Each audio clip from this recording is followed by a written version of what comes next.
Hey guys, coming to you from Rome. It is about 6:30 here. I haven't gone live this entire week. Maybe you could hear it in my voice. It's the first time I can remember in years and years that I've actually had like a cold for an entire week and it hasn't gone after 24 to 48 hours, and I actually hardly had a voice the entire week, so it wouldn't even have been possible to go live or make videos. You can see this is the outside of the hotel. Beautiful fountain, causeway. I don't know if you could hear the sights or hear the sounds, but now that my voice is back, I want to share with you something. Switch the view. Now that my voice is back, there's something really valuable, especially on a Sunday, getting ready to start the week. A couple days ago, I was flipping through Facebook and I saw a chiropractic live video. These two chiropractors happened to stumble upon Daymond John, one of the sharks of Shark Tank, great show, and they were interviewing him. He's sitting in his car, and it grabbed me because, you know, he's a huge celebrity. What he started to say made so much sense, and in case you didn't see that, which I'm sure most people, you know, Facebook is like the information highway. If you weren't there in the moment, you're probably not seeing it. So I want to reiterate what he said because it was so ridiculously valuable, and that's why I said this is re-messaging. This is not my message completely. This is a couple chiropractors asked Daymond John, hey, what can chiropractors do better to get the message out there more, get more of the public understanding the value of care? And this is his response, not mine, but it was so valuable I wanted to repeat it and share it with you. First thing he said, are you acknowledging and getting feedback and talking to your support staff, your CAs, your office managers, your associates, on how they feel your message and your service is being delivered, communicated, given to not just your patients, but the public in your community? As chiropractors, we can't see or think like our patients see and think, or our non-patients, our community members, our potential prospects. Our CAs, our office managers, are 100 times closer to them than we are. Not in communicating with them, but understanding how they see and think. So being able to have a relationship and open up a line of communication with your CAs and staff of, hey, how can we position this better? How can we offer our services so more people get it, understand it, want to invest in it, especially as insurance declines? Because so much of what has been preached the last 30 years in chiropractic practice growth is all catered to the insurance abundance atmosphere. You know, it started in the 80s, the Mercedes 80s. That's when, hey Michael, that's when practice management started. At the same time, insurance was abundant because it was very easy, again, to just tell chiropractors, go advertise, go market, go do screenings, go do talks, bring people in, see them 100 times in a year. Very easy to create a big practice. That's a different era right now, and if you're not seeing it in your state, you will very shortly. So all that stuff was all about how can you change the public to get them to understand what we do. That doesn't work anymore. It's how do you change how you communicate, how you position what you do, which is very different than dropping the adjustment or just doing supplements or dropping subluxation. It's not about that. It's how you communicate that. So there's a very big difference, even though it's very, very subtle. So that was the first thing Daymond mentioned about talking to the people that are closest to the prospects who maybe aren't saying yes, aren't coming in, and getting their feedback. Because when you give your staff that opportunity to be honest and open with you, you will see things that you wouldn't have otherwise. And if your staff doesn't think you're doing something as well as it could be done, they're sabotaging the practice too, because now they're in a position to say things and do things that they don't agree with, they don't think is the best way, and they're obviously not going to come off their 100%. So being a team and acknowledging your staff and really getting their feedback and insights is insanely valuable. That was the first thing Daymond mentioned.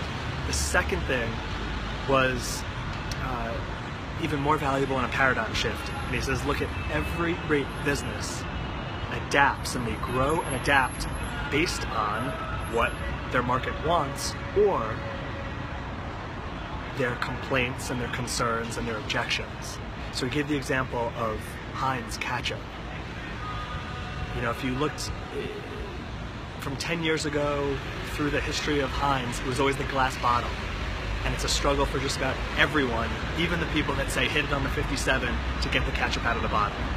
Heinz realized that, even though ketchup is a staple, everyone loves ketchup and uses it for everything, it was annoying to get it out of the bottle. So they changed it to the plastic squeeze bottle, where they offered that as well. People loved it. But then what did they start seeing? Everyone had it upside down because they hated how the water settled to the top, and when you squeezed it, you know, it would shoot water out first, and that's like the most disgusting thing. I'm sure you realize, or you know just like I do, when you squeeze ketchup and all that water comes out first, it like ruins your meal.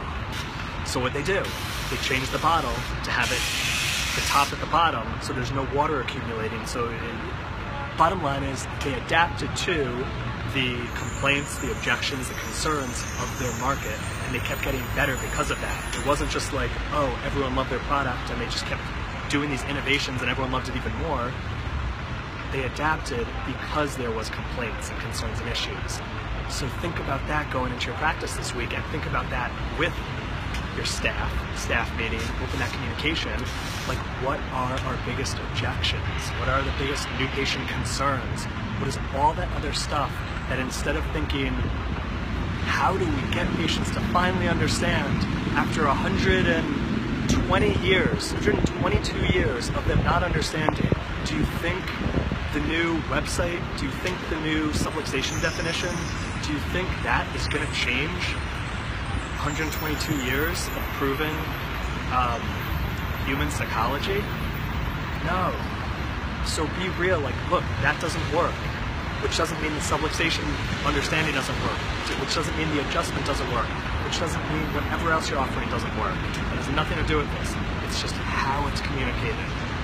So, what are those biggest concerns? What are those objections?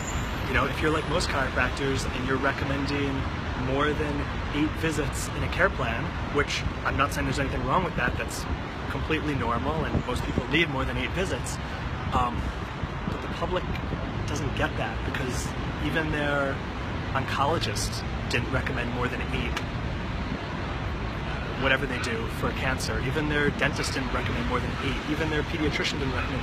So immediately, that's a red flag. We don't think of it because we think as chiropractors, oh, I'm not recommending 100 visits, I'm only recommending 36. So patients should be like so happy about that. But no, because not every one of your patients is coming off of a 100-visit care plan chiropractor.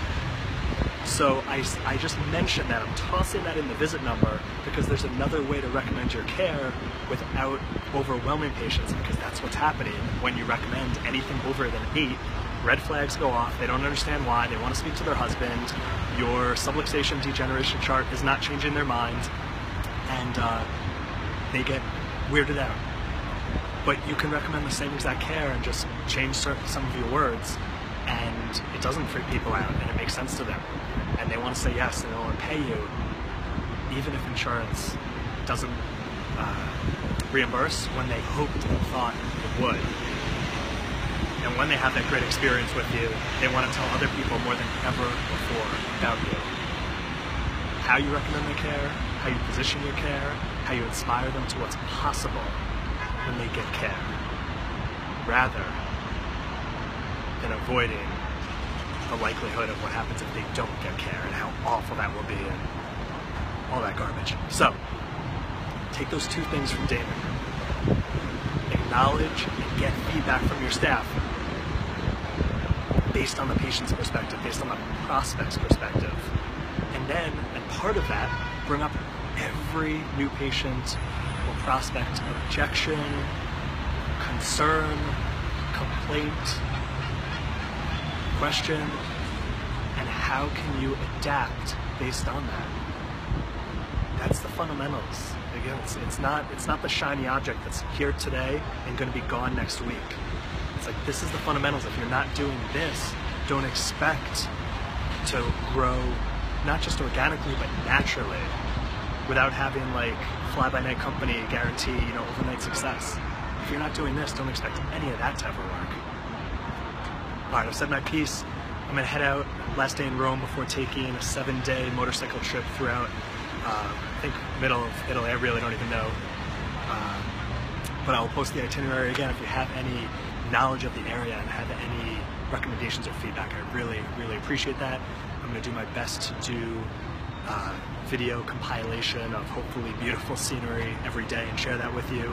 And also live video on whatever I'm seeing that can make a difference and value to you. So thanks for all you do. Thanks for watching on a Sunday.